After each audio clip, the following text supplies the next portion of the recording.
Good morning, everyone. Today is Sunday, July 3rd, 2016, and we welcome you all to our roundtable. Our subject is God. Golden text, Deuteronomy 4:24. The Lord thy God is a consuming fire, even a jealous God. So this morning we have Jeff here, Hanover, Westfield, and he was before the roundtable talking to Bruce how much he appreciated his testimony on this golden text. And Bruce, could you say again what you said? Okay. But when I first read this, the Lord thy God is a consuming fire, it made me want to back up and watch out. I realized, what is God, whose nature is good? What is he going to consume? Only those things that are not going to do us any good. So it's an idea to embrace this consuming fire instead of being fearful of it. Thank you. We can trust his will, and he will affect good changes in our life. And it's not something to be fearful for, but to embrace. That hymn, the dross to consume, the dross, the fluff, the air that gets consumed, the gold, then the gold remains. It's a wonderful concept, being purified by the fire.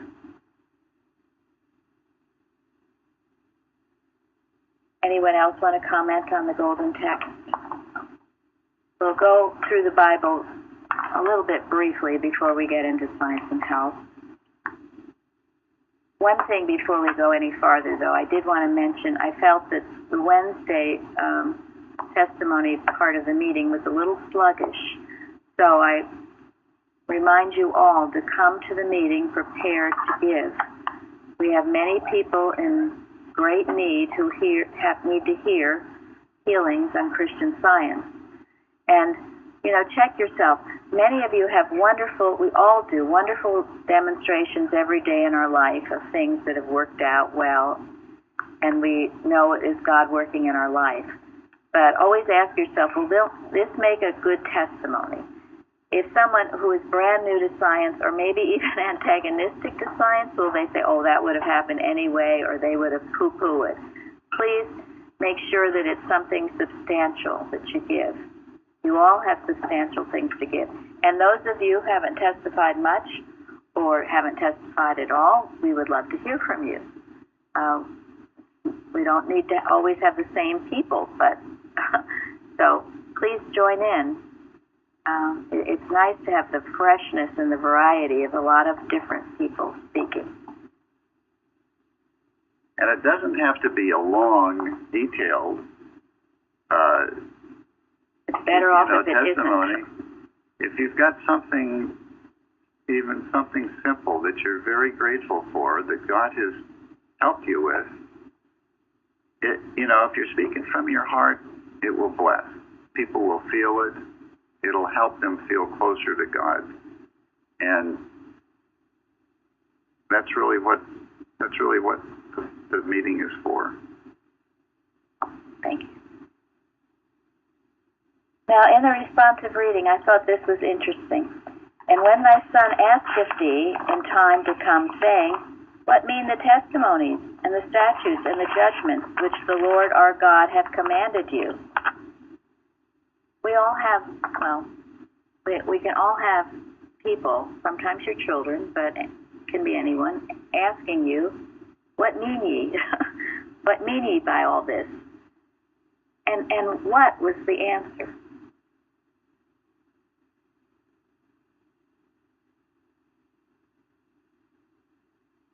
The Lord brought us out of Egypt. Yes. Yeah, we were in a bad way, and God lifted us out of it.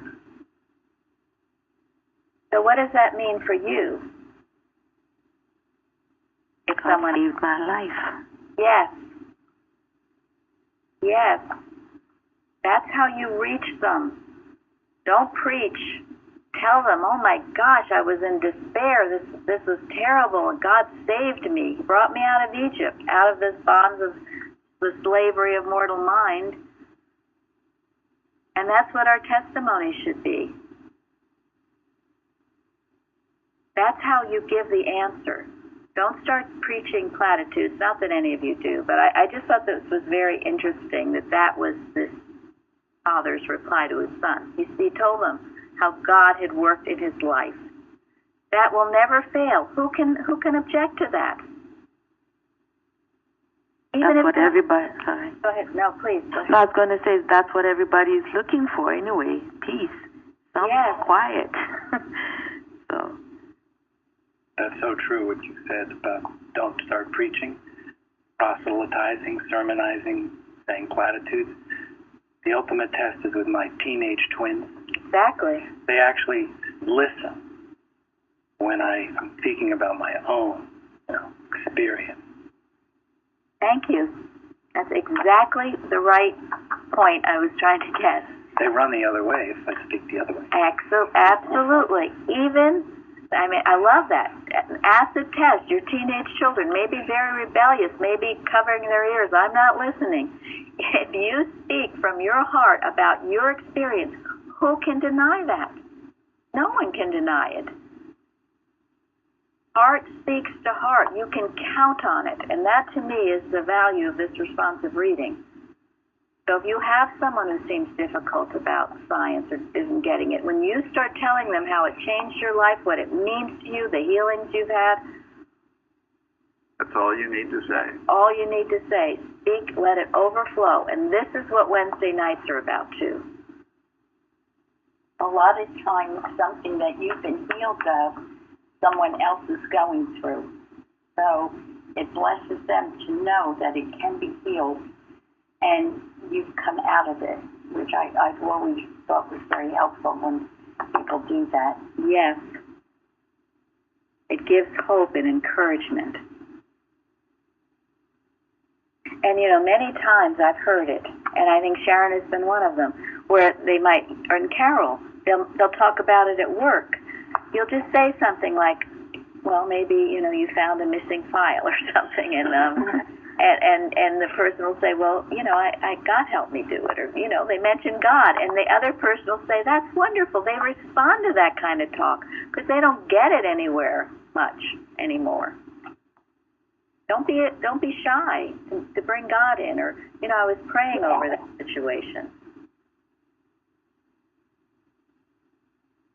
And the next part of the answer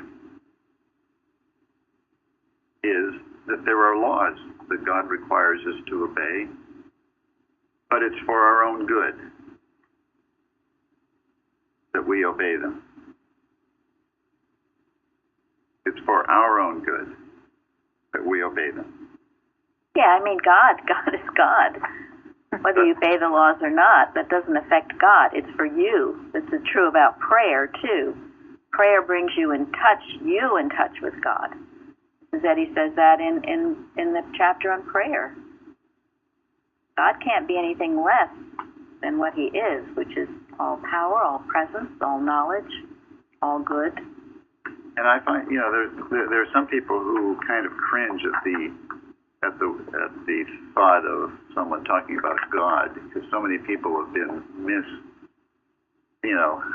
miseducated as to what God is or is not. But if you talk about God as the laws that govern the universe, that created everything in the first place, and that the law and obedience to the laws are for our own benefit. They bless us to obey these laws that govern the universe. People can relate to that. And that's verse 24 here in the Bible, in Deuteronomy. I think that clarifies the whole idea of God being principle and love, and that they go together. Because there are rules that need to be obeyed. It says in Science and Health, this principle is imperative. It can't be mocked. That doesn't mean it's unloving. It is loving. It's actually the most loving. It's the most correct concept of love. It is indeed for our good. Paul said that love is the fulfilling of the law. If Right. you love, you will unconsciously fulfill the whole law. Yes. And John said, perfect love casteth out fear. You can't fear and love at the same time. Impossible. So, if you feel less than loving, get on your knees and ask God for His love, because He loves you and you're His reflection. You are the image of love. Therefore, you can express that love.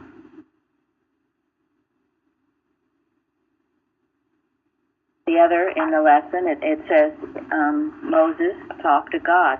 God doth talk with man, and he liveth. And remember that for yourself. God is always speaking. He is your mind. He's your consciousness. He's always there, telling you. You either blocked him out if you don't hear him. But get still, be still, and know that I am God. Get quiet so you can hear his voice. Now, the story of Baal and Elijah and Ahab, I thought it was interesting, Florence, what you wrote on the forum about where Ahab accuses Elijah and says he's troubling Israel. What did you say? No, it's just like what error does, when its truth is uncovering its nothingness. It kind of turns on you sharply and trying to, oh, no, you don't, I am it. But, I think that's what Ahab was doing. I mean, he clearly knew that they were disobeying God. And so Elijah, the truth coming to Ahab, he resisted. Are you troubling us? Are you coming to trouble us? Just like, I think Jesus was asked the same, right? I don't remember the exact words, but the phrase that say, are you come to disturb us or something? I can't remember the exact quote. Art thou he that troubleth Israel? Yeah, and Jesus said, when he went to was it in the temple, the unclean spirit was saying, oh, yes. Yeah, that one. What have we done with thee, and have you come, yeah. Right. When he was healing the man with the unclean spirit. Right. Yeah. And cried out. It is the error, when the error comes in contact with truth, the error in the person, it's not the person, but the error will cry out to be left alone. Leave me alone. What have I to do with thee? That's what he said. He didn't want anything. Don't come near me. It knows the Christ. It can be afraid of the Christ because the Christ is going to do what? Destroy it. Tear off his disguise. That's right. And there we have the consuming fire again that we started with. You got to let that process happen. It will destroy the error. And if you feel in yourself, especially when you've had a rebuke, that you're rising up against it and justifying yourself, don't. Why justify error? You're only going to dig yourself in a hole. That is why Mrs. Eddy has said, excuses are intolerable. Don't excuse error. You think you're excusing yourself, but you're excusing the error that's using you. Get rid of it. Whoever has corrected you has done it out of the greatest love. So, the error... And when the error is not left alone, it sees its own doom, it will attack the truth. It will attack whoever is voicing and living the truth. And it will accuse that person of what the error is doing. Yes, that's exactly right. That's almost a sign.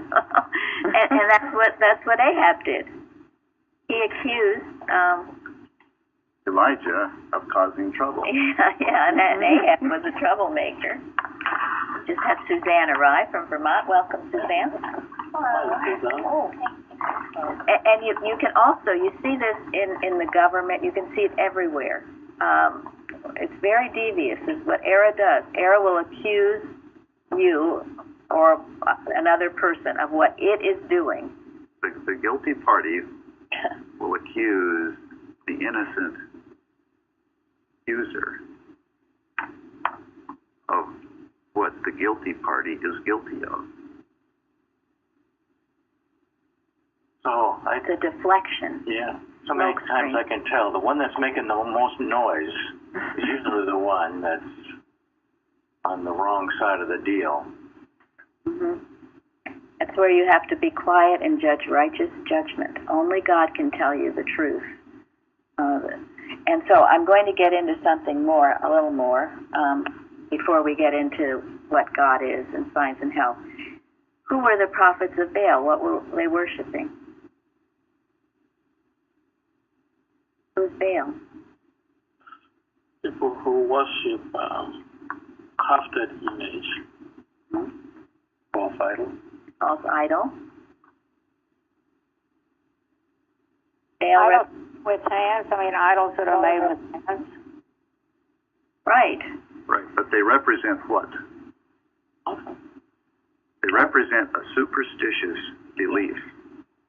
A superstitious belief. And that superstitious belief did what? They believed in it. Why?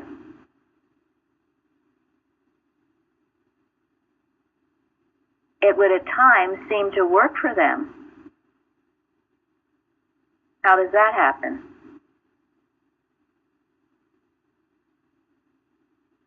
When a lot of people have faith in a superstitious belief,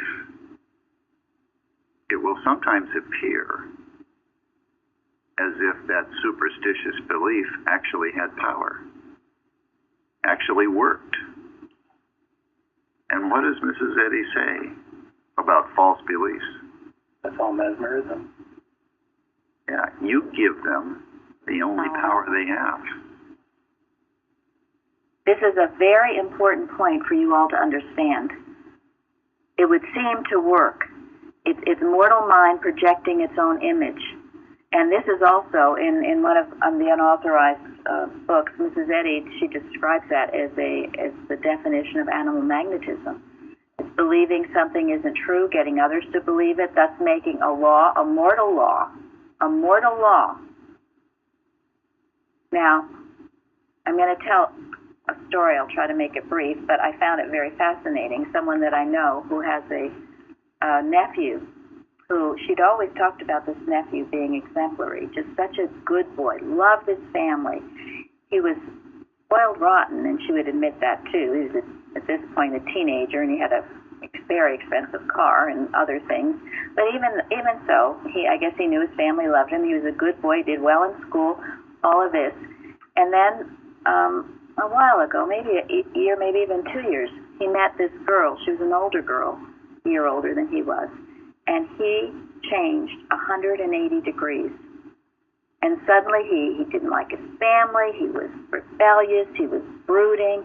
And so more recently, in talking to this woman about it, she said that she knew that this girl, her name was Vanessa.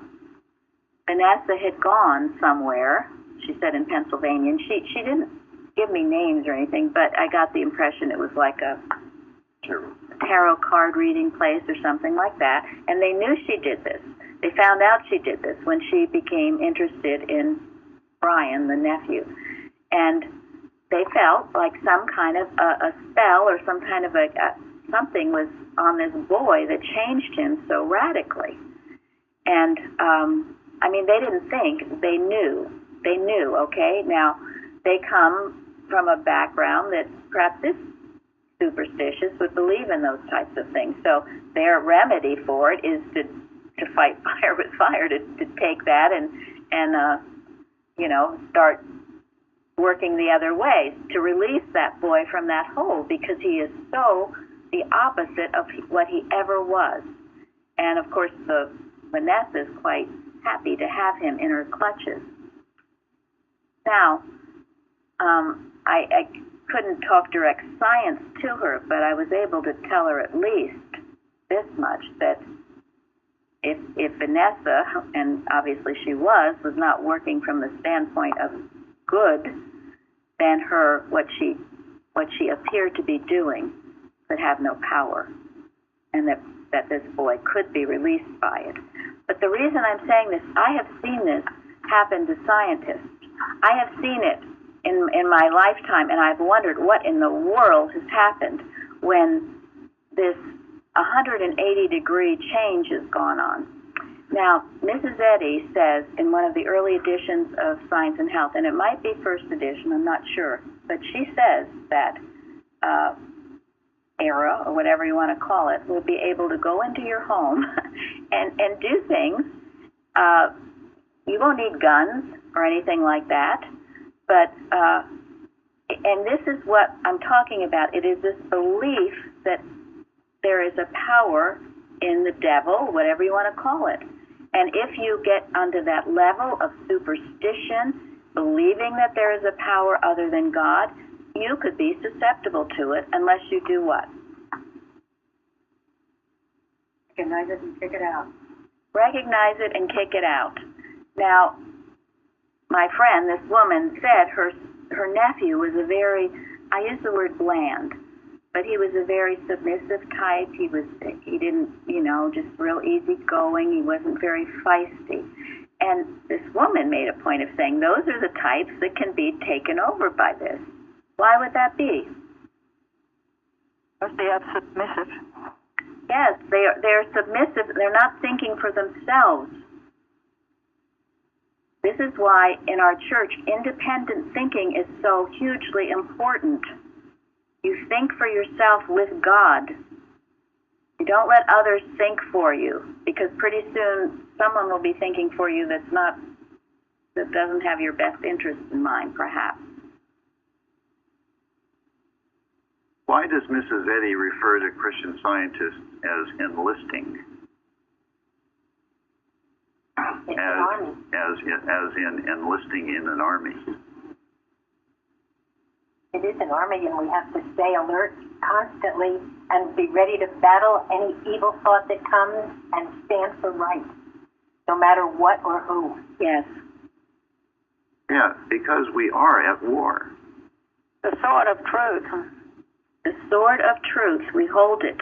We don't put the sword down. We keep it in hand. Sword in one hand, a tool in the other. Story of Nehemiah. No, Gideon. Is it Gideon? Nehemiah. Oh. Yes, okay. Florence, what does Mrs. Eddy say in ways that are vain? I mean, she says a lot, but some pertinent points. It's how evil works. It makes you, you always seeing error in other people, and you blaming them, but it's all really happening in your consciousness. This is why she says to be clear in consciousness all the time, so that error doesn't fool you. Otherwise, pretty soon you'll be accusing people of doing things to you, and all the time it's error working in your thought and having you believe that other people are doing things to you. Thank you. Essentially what it says. Yes. It says it'll put you in a sleepy stupor, and pretty soon you don't feel like you know right from wrong. And those people you trusted and loved, you no longer trust and love. And those people who you should be careful of, you suddenly become friends with. It flips you over. And also sometimes you don't know when danger is here because you're asleep or something. Yes. There's another passage that says the way the error works is it gets you to look at two sides, to be two-sided, to examine both sides. But once you do that, then you can start arguing and talking to you. You know what happened to Ahab? When he was made king over Israel, even the king, the kings that have come before him, they have the same responsibility to obey God. And when it was his turn to become king, the same responsibility fell on him to obey the commandment of God. But he chose to listen to the other prophets of God. Yes. which came back because this prophet wasn't there before. His wife Jezebel brought this prophet back when he was king, and he started to believe them and things. Elijah, who was supposed to be his best friend, becomes his enemy. So he was listening to the other prophet who sit around his house and brainwash him. I was going to say, who is it that was controlling in belief? Who was controlling Ahab? Who was it? His wife. His wife. Jezebel. Jezebel. That's the name. When you hear Jezebel, you associate it with a wicked woman. And can be very susceptible, or it can be vice versa, where the man is susceptible, especially if he's like in this boy Brian's case, who's sort of a weak, sweet guy. And you'll have a dominant woman come and seem to control him, or the man controlling the woman. And if you see how he came to power, he was supposed to be a good king. But because he listened to his wife, who came from a different tribe that worships. Yes, worships Baal. One of the things that we also have to remember, you see this all the time. You see women who are very intelligent, and then they think, okay, we have no power. So they find a man and they manipulate him. And instead of thinking spiritually and saying, okay, this is God that's in control, they decide to play God themselves, and it gets everybody in trouble. Thank you. Yes, it does. And that's exactly what it is. That's why it's a false God. They think they're God. To some degree, in this family that I told you about, they in a way, worship this boy, giving him everything he wanted and having no limits. Whatever he wanted, he got. That's a false God. You don't do that. That's not true love. And perhaps that made him more susceptible to be taken over by this woman or girl or whoever she is. But in doing that, they were also making him dependent, not independent. Absolutely. Absolutely. Now we have George. Welcome, George. Somebody can sit up Yeah, here. someone can sit here. Sorry. Yeah. Somebody sit up over here. So have I told this story to scare you? No. No. Wake up. That's right. Wake up. And it happens. I've seen it too. It's important to know what is out there. It's important to know, yes, because I don't know a lot about these things. That's why I was very interested in hearing this story, and even the fact that someone would actually go to a place, wherever that place was, and act like they were trying to cast a spell over someone. We have to defend ourselves. If you're feeling strange, or the other interesting thing she said was, and this is someone I wouldn't call religious. She's had a Catholic background, but anyway, she said that if someone comes to your house and looks things over and is, oh, wow, this is a beautiful home and how lovely, and, well, fine. But if someone comes to your house and says, oh, look at this house. Wow, I wish I had this house. Why do they have it and I don't? She said, that's evil. And she's right. She calls it bad energy. We call it mental malpractice. It might seem that simple, but you, the other person can feel that thought. It's a jealous thought. And again, it's disobeying what commandment? Thou shalt not covet. The 10th commandment. Yes, thou shalt not covet. So don't allow yourself to do it. And if you feel someone is doing it to you, you defend yourself and know what you have is available to everyone because it comes from God. And there's no limit to his good. That's how a working Christian Scientist thinks. In her case, she puts these things in her house that she, superstition things that she thinks will ward off the evil thoughts. But we know mentally how to work. And this is our power and our strength, and it comes from God. So there's a lot of other tremendous good things in this Bible, but I want to get into science and health now. And I just make a quick side note here? Please do. When I was reading, because of missing the Bible study, I decided to still read Matthew Henry about 1 Kings 18, and that led me to 22. And that's a good place to read because it's a continuation of Ahab and how he drew the king of Judah, Jehoshaphat, into going to war and tried to set him up to be the one that would get shot in battle, because it was predicted that Ahab would not survive the battle. So that would be a great one to read to continue on what you were just talking about. So people get drawn into things ignorantly. Yes. Thank you. Okay. Bruce, you want to read? Please read the definition of God, number 1, in Science and Health. Yes. God, the great I am, the all-knowing, all-seeing, all-acting, all-wise, all-loving, and eternal. Principle, mind, soul, spirit, life, truth, love, all substance, intelligence. Thank you. This is one of the most magnificent definitions of God. I'm sure we'd all agree. I haven't studied all of the definitions of God out there, but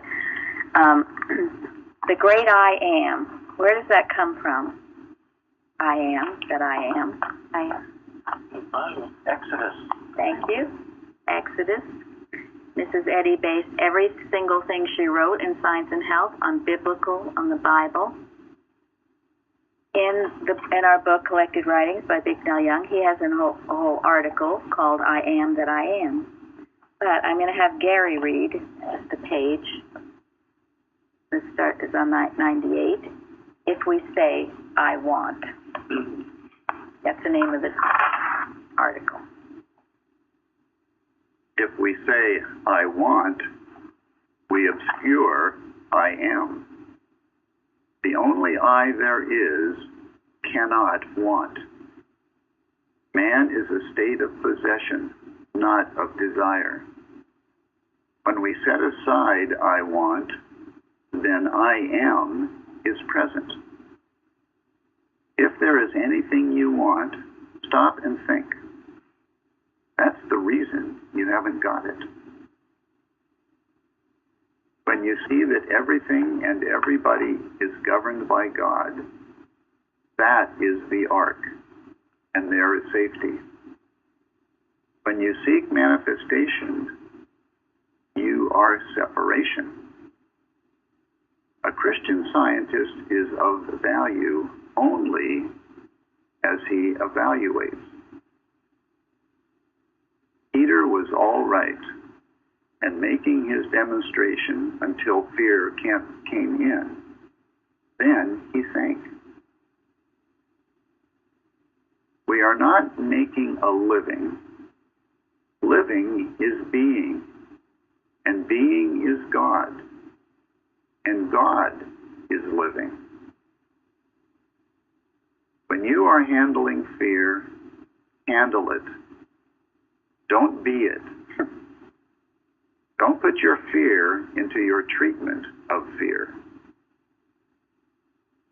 Spirit is the only tangible thing. Tangibility is substance, and substance is spirit. Someone said, it seems to me the claim constantly is that we cannot see spirit. The answer was, my dear, you cannot see anything else but spirit. It would be impossible to, even if you tried. Isn't that wonderful? And you know, on our bulletin board, and it was Barry from Georgia, he spoke to that, because last week we mentioned about a little boy saying, you can't see God, but you sure can feel him. Well, we can see God as we grow in our science with our spiritual senses. We cannot help but see him. He is everywhere in everything. And this is the best thing that we can do, is to see God in everything. He's all presence, all power, all knowledge. He's all in all. And therefore, if you see something that doesn't seem to be expressing God, you can know that that's the counterfeit of the truth. It is not the truth, and you are being deceived by your physical senses. And you separate that error from the truth. You claim the truth, let the error destroy itself, and that's how healing takes place in science. So the first part of that definition, the great I am, that's a short article, but one you need to know by Bigdell Young. If you say you want something, that means you are separated from this great God. You are at one with Him. Therefore, you have all that you need right here and right now. This is also why you cannot say, I am depressed, I am sick, I am tired, I am miserable, I am lonely. Why? Because I am includes all, everything needful. Because it's a false statement about God. Yes. Exactly. I am is not those things. I am is not those things. So you cannot be those things. Because what have we learned in the first chapter of Genesis? We are made in God made His thee image and likeness. Thank you. Right. God made is good, everything. You are His image and likeness. So you can ask yourself when you say, I'm depressed, is God depressed? No. Then why declare against yourself? Because you are declaring against yourself and who and what God made. And when you do that, you run into trouble. And you should run into trouble, because it's disobedience to His laws. So you can go around saying you're depressed, and you will be depressed until you wake up. But 9 out of 10 people say that. Absolutely, and that's why this class exists, because we are re-educating the world. Sometimes I could weep when I think of the misconceptions people have of God. And how can we keep our testimony closed when we know this truth, and the truth needs it? And that goes along with the Eastern empires and nations owe their false government to the misconceptions of deity. They're prevalent. Tyranny, intolerance, bloodshed, wherever found, arise from the belief that the infinite is formed after the pattern of mortal personality, passion, and impulse. People suffer from their misconceptions of God. It's why the Middle East is in such turmoil. They don't know what God is. But the truth prevails, and the truth is in every heart, everywhere. And we can know this, and we can loosen those bonds, because it's the truth. And if we say God is all in all, then God is all in all, and God is there, and God is operating. And we see examples. It's interesting to see, how much trouble we can get ourselves into when we start having all this false belief of God, which is also false belief of ourselves. It affects every areas of our life. We get ourselves into trouble. And countries too. You see countries like you say Middle East, how much trouble they got themselves into because they have false belief of God. The same as Israel, when they start serving and believing in Baal, which is absolutely nothing. And they got themselves in very big trouble for so many years. Yes, yes. And we individually, too, when we don't understand God. Right, and you can see it happening to this nation right now. Mm-hmm. Right, when we take God out of the schools, when we start worshiping medicine, government, start worshiping all kinds of other false, superstitious beliefs. The great disobedience of God. Yes. Well, and you think of how much time is spent on everything else, on your exercise, on your diet, on your work. Work. All this time spent, and you devote 2 minutes to God. Maybe you say a quick prayer in the morning, if you even do that. Again, we drive through areas coming here.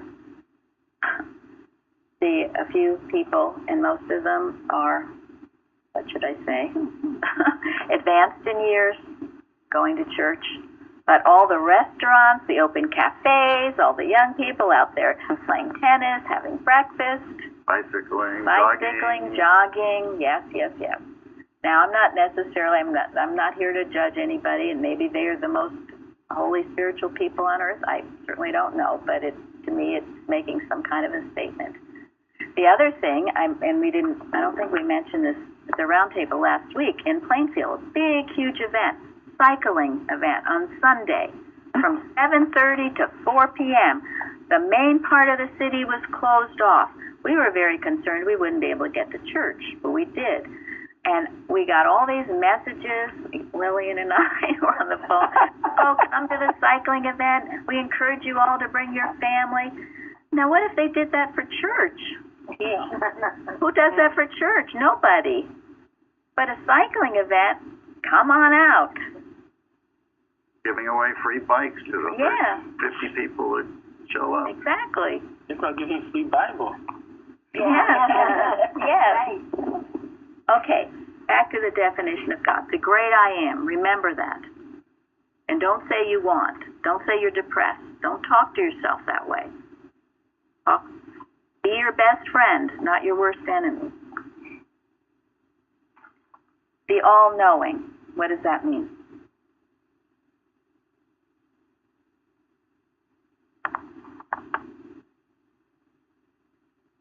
It means if somebody comes across as a know-it-all, they're playing God, and that's not a safe place to be, because there's only one who knows it all, and that is the Great Spirit who governs the whole universe.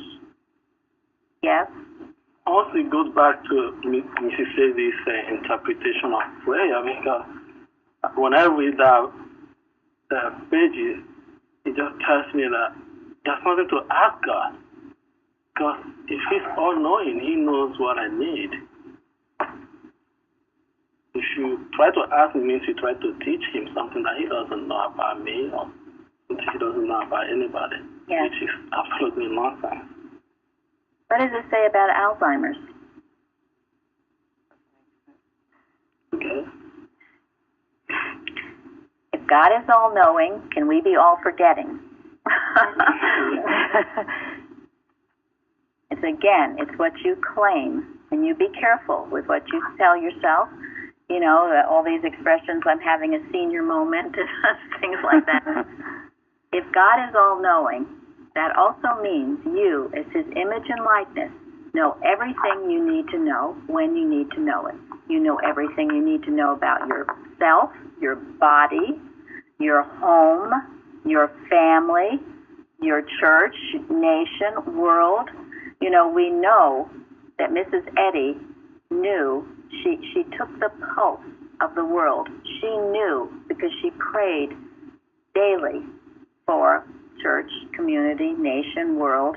She knew where there was trouble. She knew what to handle, how to pray. She knew, and the only reason she knew was why? Constant contact with God. Yes.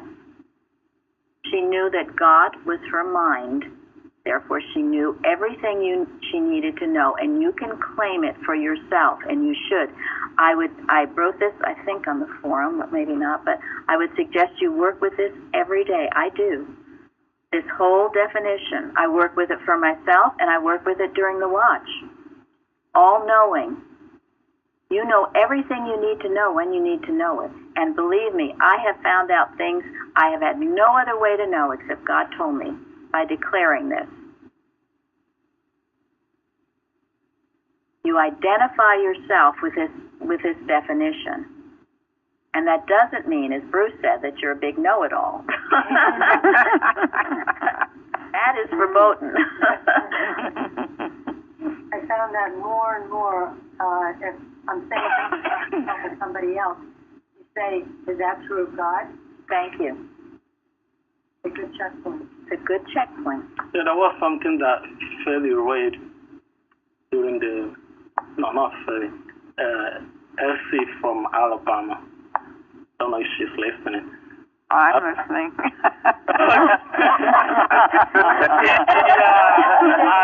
I forgot our answers, really, because it means a lot to me. So she read something that night during the board meeting that if you are praying, like if you want to accomplish something and you really want God to help you, I'm just paraphrasing what you read. You want to accomplish something, or you want to do some work for God or for your business or anything you want to apply something intelligent into, and it doesn't seem to be coming. She read that if it is steady, you will work it. You shouldn't give up. When it's time for you to do it, that the idea will come. Yes. In its right time. Yes. You can't force this knowing. It will come when you need to know it. Just as Jesus, when he told his disciples, they were worried about going out, he was sending them forth, and he told them that when the time came, they would know what to say and how to say it, because God would be using them. So yes, all-knowing, it's a powerful, wonderful thing to think about. And it means, as in our nation, we know if there's any evil plotted against us. We will know that. And we will stop it. Thwart it. And it happens. And if we're working this way, it will happen more and more. These attacks, many of them have been thwarted. We need to be working. We will know everything we need to know when we need to know it. God is everywhere, and everyone has the mind of Christ. No one is outside of his love and his care. Okay, all-seeing.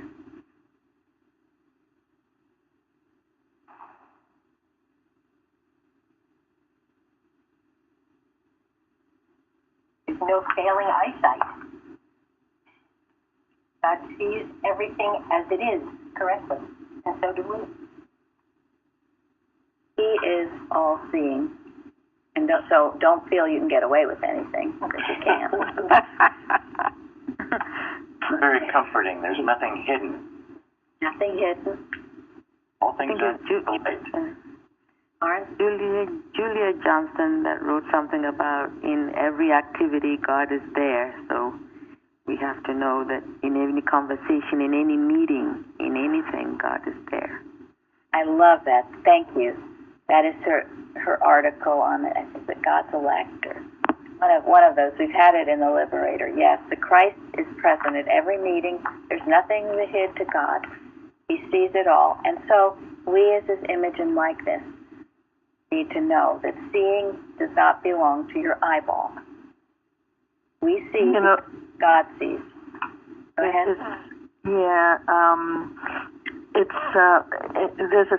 There was a situation at work where I worked that people that were in prominent positions were keeping things away or hidden from the rest of, the upper management and so forth. Well, eventually the situation got so bad that, of course, it exploded, and some people lost their jobs and so forth. But a lot of things now because they want to resolve that, so the upper management is having weekly meetings in order to keep my department abreast of what's going on.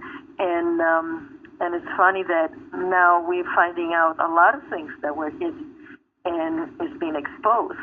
So, to me that signifies God was, knows that when things are wrong, you have to know that when things are wrong, they are going to be rectified, because God knows all and knows even what these people were hiding and so on. And eventually it was brought to the front. That's great, and you can use that in a workplace situation if something dishonest is going on. That God will bring it to light, all-seeing, all-knowing, and because sometimes people will get penalized for doing something they didn't do.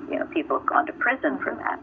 That's why you working this truth, knowing this truth, brings about the right results. And even if you have been unjustly accused or even thrown into prison, as we've seen biblically, the truth will make you free. All-knowing, all-seeing. Well, what's happened, if you think about the Brexit and the Panama Papers and David Cameron, Cameron played a lot of games of trying to divide people in England, And so the whole Brexit story was based on a lie, and to dismantle a lot of feeling of brotherliness and working together. We have to be aware always that only one God is a politician, and not that we just give in and think that, well, this guy has a lot of money, so he must be fine, and I don't need to think. We must always be thinkers. That's what Mrs. Eddy was. She said, the time for thinkers has come. Thank you. And that's the independent thinking that cannot be mesmerized and taken over by lies. And certainly, as I said, in our politics today, only God knows. And when we are reflecting Him, we will know too. I think the fact is, if we agree that God sees everything, that also makes a good case, though, for acknowledging when we have feelings, say we feel depressed. I mean, I can agree that we're not in Christ depressed, but since we feel depressed, so we might as well acknowledge that and say, God, something's wrong. Clearly, I'm telling this way, this is not from you. What do I need to correct? I mean, He knows it anyway. Right. I think sometimes, we can also be prone to deny things, that something's wrong, because we don't want to face that something's wrong. Absolutely. So if He knows it anyway, it's sort of comforting to say, well, I might as well agree. In fact, the word confession in Hebrew or Greek means to agree with God. So we're just simply agreeing with Him that something is wrong and show me what it is so I can change the way I'm operating right now. Because clearly, feeling depressed is not, from you or not. Thank you. That's absolutely good, and that's what humility is. Right. Otherwise, you just bulldog your way through. And true, Christian scientists have been notoriously ones who just deny it all and push it aside or push it under. And no, you have to acknowledge. You listen to yourself. You listen to God. If something is wrong, you need to come to terms with it, not ignore it. That is not being part of the all-seeing and all-knowing. And I love that. What is the Hebrew definition of confession is? It's great. But homologeo, to say the same word of, that's what confess means. To agree. To agree with God. Agree with God. I agree with God that I lied. I agree with God that I've done. That's why I keep going back to Ahab. I like that story because there's so much to learn from it. For Ahab, he wasn't actually seeing anything because he's been brainwashed. Like you said, he thinks that God doesn't know. Then he started pointing fingers somewhere else, blaming somebody who is completely innocent of the problem because he refused to see what's going on around him. People he's fighting to his house, this false prophet. Well, and this is part of the mesmeric nature. You don't see anymore. You don't see, and you don't know. You get blinded. Now, we've barely touched on this, but I urge you all to take each of these words and to work with them and realize what they mean for you. See it as God, and then see it for you as God in His image and likeness. All action, all acting is in God. Nothing can be too much or too little, too fast or too slow. It's all in God. You go through each one, and it's powerful. I want to end today before the bell is rung, but this is the Sunday services on 4th of July. I've read it before, the miscellaneous writings 176 to 177. I was going to read the whole thing, but because of time, I'll just read 177. Mrs. Eddy says, "Never was there a more solemn and imperious call than God makes to us all right here for fervent devotion and an absolute consecration to the greatest and holiest of all causes. The hour is come. The great battle of Armageddon is upon us. The powers of evil are leagued together in secret conspiracy against the Lord and against His Christ, as expressed and operative in Christian science. Large numbers in desperate malice are engaged day and night in organizing action against us. Their feeling and purpose are deadly, and they have sworn enmity against the lives of our standard bearers. What will you do about it? Will you be equally in earnest for the truth? Will you doff your lavender kid zeal and become real and consecrated warriors? Will you give yourselves wholly and irrevocably to the great work of establishing the truth, the gospel, and the science, which are necessary to the salvation of the world from error, sin, disease, and death? Answer at once and practically, and answer aright. Happy 4th. Excellent. Thank you so much. Have a wonderful service. Thank you all. Thank you. Thank you. Thank you.